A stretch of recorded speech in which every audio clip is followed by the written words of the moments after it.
There is a clay pot sitting on the floor of my workshop right now. It is the size of a melon. There is a single candle burning inside it. The air around that pot, measured this morning, was 11 degrees Celsius, warmer than the air on the other side of the room where the electric panel heater was working. The panel heater runs on 1,000 watts. The candle runs on 40. I have kept that corner of my workshop comfortable through 3 winters this way, and my electricity bill for that room has not changed since October. No gas line, no plug in the wall, no bill at the end of the month for that corner. Just a clay pot, a candle, and an understanding of how heat actually moves through a space. Most people do not have that understanding.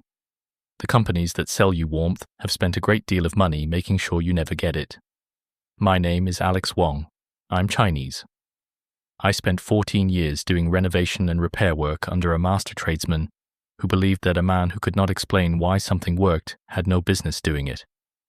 He made me read building physics manuals on my lunch break. I have since worked inside more than 300 apartments across more than a dozen buildings, and in all that time I have never once needed a space heater in my own home. Not once. Here is what should bother you. The physics I'm about to describe is taught in every first-year engineering program. The people who sell you monthly heating bills know it. They have always known it. They do not share it because once you understand it, you stop calling them. By the end of this, you will know exactly how heat moves, where your home is losing it, and how to stop that loss for the cost of a single afternoon and a hardware store run. Let me start with what almost everyone gets wrong, because if this part is not clear, nothing else I show you will hold. Heat does not want to stay where you put it. That is not a feeling. That is physics.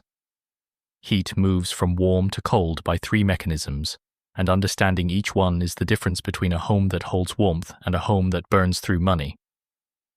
The first mechanism is convection, which is heat carried by moving air. Hot air rises. You know this. What you may not have considered is that every space heater and radiator you have ever owned works primarily by convection, which means it heats the air near the ceiling before it heats the air near your body. The floor stays cold. Your feet stay cold. You turn the dial up. The ceiling gets hotter. Nothing changes where you actually sit. The second mechanism is conduction, which is heat moving through solid materials on contact. Your wall touches the cold outside air. The wall gets cold. The wall touches your indoor air. Your indoor air gets cold. This happens continuously, at every surface, all night, without making a sound. The third mechanism is radiation, which is heat traveling in a straight line through space without heating anything in between, the way the sun warms your face through a cold window. Radiant heat does not care about the air temperature. It goes directly from the warm surface to whatever is in front of it. Most home heating systems are built entirely around convection. Radiant and conductive approaches are what commercial building engineers use in high-efficiency structures because they are measurably more effective at delivering warmth to the human body. The Fraunhofer Institute, which is one of the largest applied research organizations in Europe, has documented that radiant systems achieve equivalent perceived comfort at 2 to 3 degrees Celsius, below what forced air systems require. 2 to 3 degrees at the thermostat is between 8 and 12% of a monthly heating bill. In a home spending $180 a month on winter heat, that is between $14 and $22 every month, every winter, indefinitely. That is what understanding the mechanism is worth. Now, the clay pot. I want to be precise about what it is doing because there is a great deal of careless talk online about this, and I will not add to it. A standard tea-light candle produces roughly 40 watts of thermal energy. Left in open air, that heat rises immediately by convection and disperses. You would not feel it across a room. But place an unglazed terracotta pot upside down over the candle on a metal rack, with 3 to 4 centimeters of clearance for airflow, and the clay absorbs that rising heat instead of losing it to the ceiling. Unglazed terracotta has a thermal mass that stores heat, and then releases it slowly as radiation from the outer surface of the pot. The pot surface climbs to between 70 and 90 degrees Celsius. It then radiates that heat outward at body level, horizontally, directly toward you, not upward toward the ceiling. You feel it on your hands and face the way you feel the warmth off a coal stove you pass on the street. The air temperature in the room may not change much.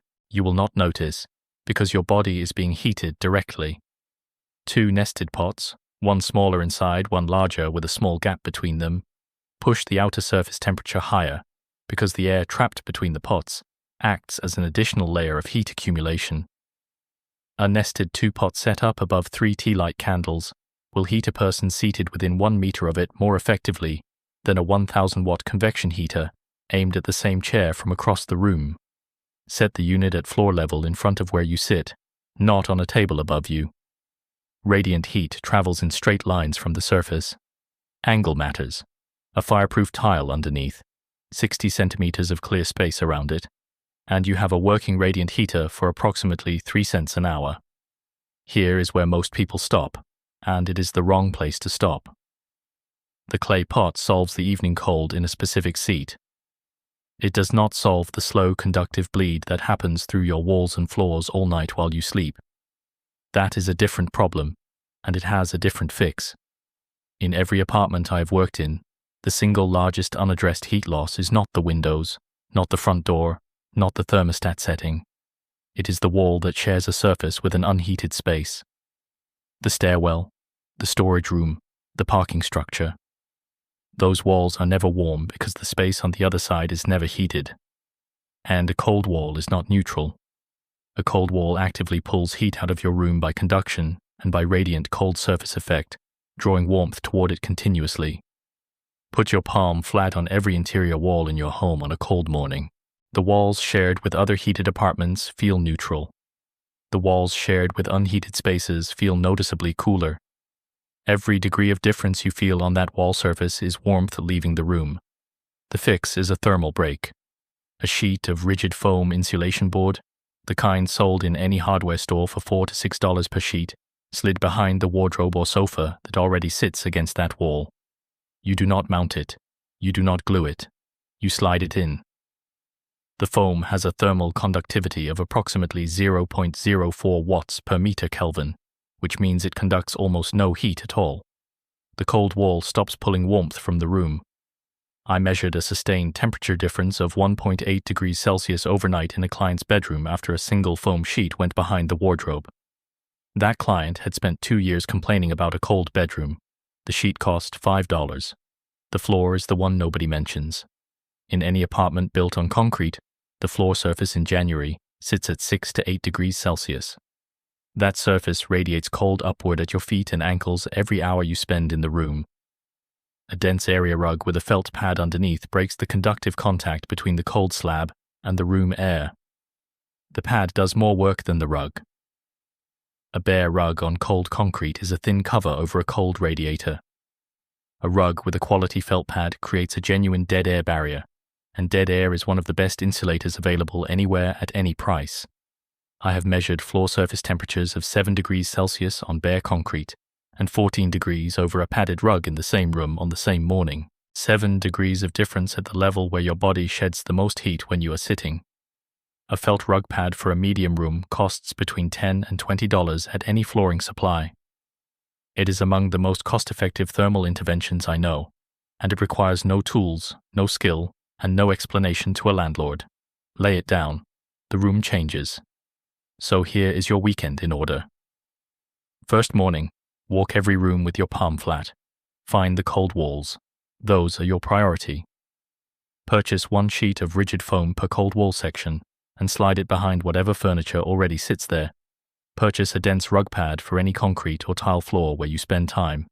Cut and lay a draft excluder, a tube of dry rice in a fabric sleeve, against the base of every interior door that separates a heated room from an unheated corridor. That gap at the base of the door allows warm room air to push out at floor level, continuously, silently, all night. Plug it. If your windows are single pane, apply interior window insulation film with a hairdryer.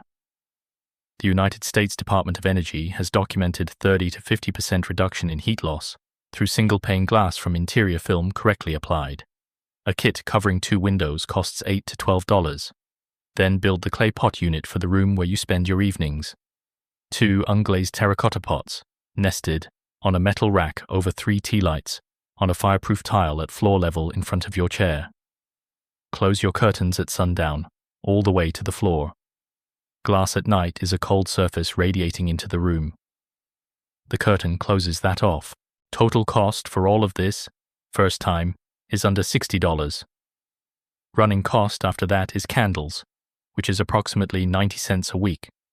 The convenience generation spends $180 a month and calls it comfort. I call it not understanding the mechanism. My master told me once that a man who knows why a building is cold can fix it with what is already in the room. He was not wrong. I have done it. Tell me in the comments what kind of building you are in and what your coldest room is. I read every one. Next time, I am going to show you why the walls of older buildings stay dry and sound for 100 years, while modern sealed apartments grow mold in 8, and what a $20 fix does that a $2,000 remediation company cannot.